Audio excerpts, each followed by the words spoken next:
എല്ലാവർക്കും നമസ്കാരം. എൻ്റെ ഒരു പുതിയ വീഡിയോയിലേക്ക് എല്ലാവർക്കും സ്വാഗതം. നമുക്കിന്നൊരു പനീർ ബട്ടർ മസാല എങ്ങനെയാണ് തയ്യാറാക്കുന്നതെന്ന് നോക്കാം.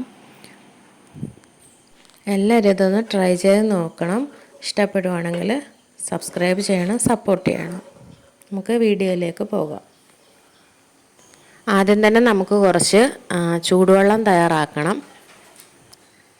നമുക്ക് ചൂടുവെള്ളം ഒന്ന് തിളച്ച് തുടങ്ങുമ്പോഴേക്ക് പനീർ നമുക്ക് ഇതിനകത്തിലേക്ക് ഇട്ട് കൊടുക്കാം. നമുക്കൊരു 10-15 മിനിറ്റ് ഇതേപോലെ ചൂടുവെള്ളത്തിൽ ഇട്ട് വെച്ചേക്കണം. അപ്പോഴത്തേക്ക് പനീർ നല്ല സോഫ്റ്റ് ആകും. അതിനുശേഷം നമുക്ക് ഇതെടുത്ത് മാറ്റിയിട്ട് ഒരു പാൻ അടുപ്പിൽ വെച്ച് കൊടുക്കാം.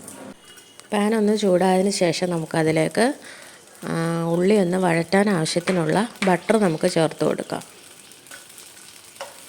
ഞാനിവിടെ ഒരു വലിയ 2 സവോള ഉള്ളിയാണ് എടുത്തിരിക്കുന്നത്.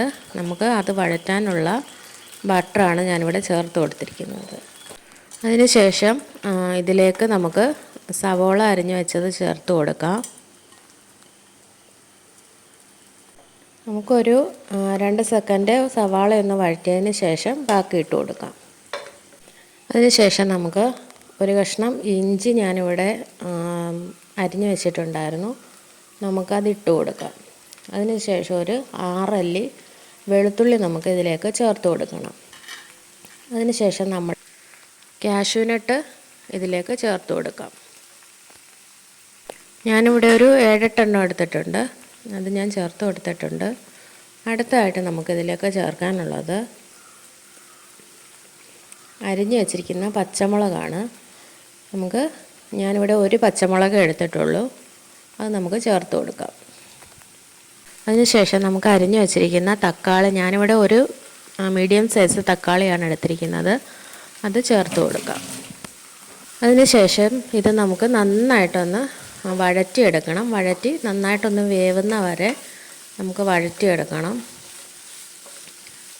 ഇത് നമുക്ക് ഒന്ന് വഴണ്ടി വരുമ്പോഴത്തേക്ക് ഞാനിവിടെ ഒരു ടീസ്പൂൺ മുളക് പൊടി ചേർത്ത് കൊടുക്കുന്നുണ്ട്. ഒരു കഷ്ണം കറുവപ്പട്ട നമുക്ക് ചേർത്ത് കൊടുക്കണം. അതിനുശേഷം നമുക്ക് ഇത് ചേർത്ത് കൊടുക്കണം. ഇതിൻ്റെ പേരെന്താണെന്ന് എനിക്കറിയത്തില്ല. മറ്റേ മസാലയ്ക്കകത്ത് കിടക്കുന്ന പൂ പോലത്തെ സാധനമില്ലേ, അത് ചേർത്ത് കൊടുക്കണം. അതിനുശേഷം നമുക്കൊരു ഏലക്ക ചേർത്ത് കൊടുക്കണം. അതിനുശേഷം 2 ഗ്രാമ്പൂ ഞാൻ ചേർത്ത് കൊടുക്കുന്നുണ്ട്. അതിനുശേഷം ഇതിലേക്ക് നമുക്ക് ഒരു 1/2 ടീസ്പൂൺ ഗരം മസാല ചേർത്ത് കൊടുക്കാം. ഗരം മസാല പൊടിയാണ് ഞാൻ ചേർത്ത് കൊടുത്തത്, ഒരു 1/2 ടീസ്പൂൺ ചേർത്ത് കൊടുത്താൽ മതി. ഇനി നമുക്ക് വഴറ്റുമ്പോൾ ബട്ടർ കുറവാണെന്നുണ്ടെങ്കിൽ നമുക്ക് 1 സ്പൂണും കൂടി അതിലേക്ക് ചേർത്ത് കൊടുക്കാം.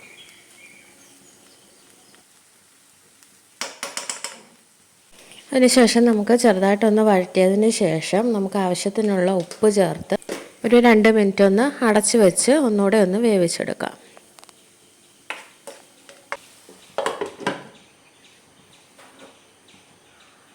ഇവിടെ പനീർ നമ്മൾ ചൂടുവെള്ളത്തിൽ ഇട്ട് വെച്ചിട്ടുണ്ടായിരുന്നു. 15 മിനിറ്റ് കഴിയുമ്പോൾ അത് നമുക്കങ്ങ് ഊറ്റി മാറ്റി വെക്കാം. അതിന് ശേഷം നമുക്ക് ഇതിനകത്ത് ചേർക്കാൻ വേണ്ടിയിട്ട് ഉള്ള വെള്ളം നമ്മൾ തിളപ്പിച്ച് മാറ്റി വെക്കാം. കണ്ടില്ലേ, ഇത് നന്നായിട്ടൊന്ന് വാടി വെന്ത് വന്നിട്ടുണ്ട്.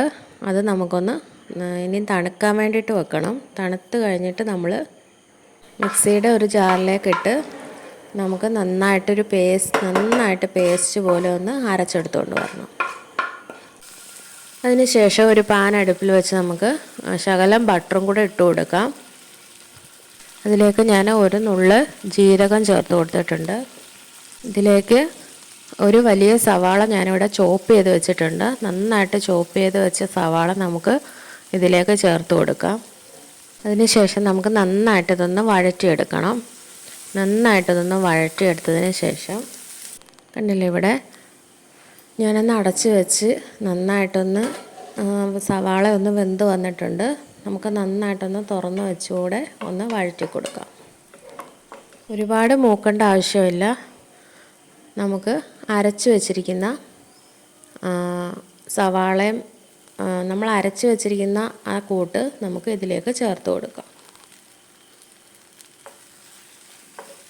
അതിനുശേഷം നമുക്ക് ഗ്രേവിക്ക് ആവശ്യമായിട്ടുള്ള നമ്മൾ ചൂടുവെള്ളം ഉണ്ടാക്കി വെച്ചിട്ടുണ്ടല്ലോ, അത് നമുക്ക് ഈ ജാറിലേക്ക് തന്നെ ഒഴിച്ച് ആ ജാറിലുള്ളതും കൂടെ നമുക്ക് ഇതിലേക്ക് ഒഴിച്ചു കൊടുക്കാം. ചൂടുവെള്ളം ഒഴിച്ചു കൊടുക്കണം, പച്ചവെള്ളം ഒഴിച്ചു കൊടുക്കരുത്. കണ്ടില്ല, നന്നായിട്ട് ജാറിലേതും കൂടെ എടുത്ത് മിക്സ് ചെയ്ത് നമുക്ക് ഇതിലേക്ക് ചേർത്ത് കൊടുക്കാം. ഗ്രേവി എത്രയാണ് ആവശ്യമെന്ന് വെച്ചാൽ അത്രയും ചൂടുവെള്ളം നമുക്ക് ഇതുപോലെ ചേർത്ത് കൊടുക്കാവുന്നതാണ് ഈ സമയത്ത്. ഞാനിവിടെ ആവശ്യത്തിന് ഗ്രേവിക്ക് ആവശ്യത്തിനായിട്ടുള്ള വെള്ളം ചേർത്തിട്ടുണ്ട്. നമുക്ക് ഉപ്പൊക്കെ ഉണ്ടോ എന്ന് നോക്കണം ഈ സമയത്ത്. ഉപ്പില്ലെങ്കിൽ നമുക്ക് ആവശ്യത്തിന് ചേർത്ത് കൊടുക്കാം. അതിനുശേഷം നമുക്കിവിടെ 1 ടീസ്പൂൺ പഞ്ചസാരയും കൂടെ ഇതിലേക്ക് ചേർത്ത് കൊടുക്കണം. അതിനുശേഷം നമുക്ക് ഇതൊന്ന് അടച്ച് വെച്ച് ലോ ഫ്ലെയിമിൽ ഒരു 5 മിനിറ്റ് ഒന്ന് തിളപ്പിച്ചെടുക്കാം. അതിൻ്റെ എണ്ണയൊക്കെ നന്നായിട്ട് തെളിഞ്ഞ് വരുന്നത് വരെ നമുക്ക് ഇതൊന്ന് തിളപ്പിക്കാം. കണ്ടോ, ഇതിൻ്റെ നന്നായിട്ട് ഇതൊന്ന് തിളച്ച് വന്നിട്ടുണ്ട്. നമുക്കിനി ഇതിലേക്ക് നമ്മൾ ഊറ്റി വെച്ചിരിക്കുന്ന പനീർ ചേർത്ത് കൊടുക്കാം. നമുക്ക് നന്നായിട്ട് ഇതൊന്ന് മിക്സ് ചെയ്ത് കൊടുക്കാം.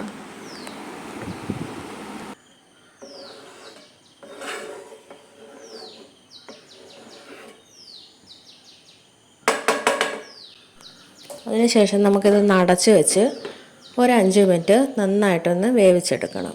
പനീർ അധികം വേവേണ്ട ആവശ്യമില്ല, ഒരു 5 മിനിറ്റ് വേവിച്ചാൽ തന്നെ മതിയാവും. കണ്ടില്ലേ, ഇവിടെ നന്നായിട്ട് വെന്തിട്ടുണ്ട്. നമുക്കിനി ഇത് ഫ്ലെയിം അങ്ങ് ഓഫ് ചെയ്യാം. അതിനുശേഷം നമുക്കിവിടെ അരിഞ്ഞു വച്ചിരിക്കുന്ന മല്ലിയില ചേർത്ത് കൊടുക്കാം. അതിനുശേഷം നമുക്കിതിലേക്ക് നമ്മളെടുത്ത് വെച്ചിരിക്കുന്ന ഫ്രഷ് ക്രീം ചേർത്ത് കൊടുക്കാവുന്നതാണ്.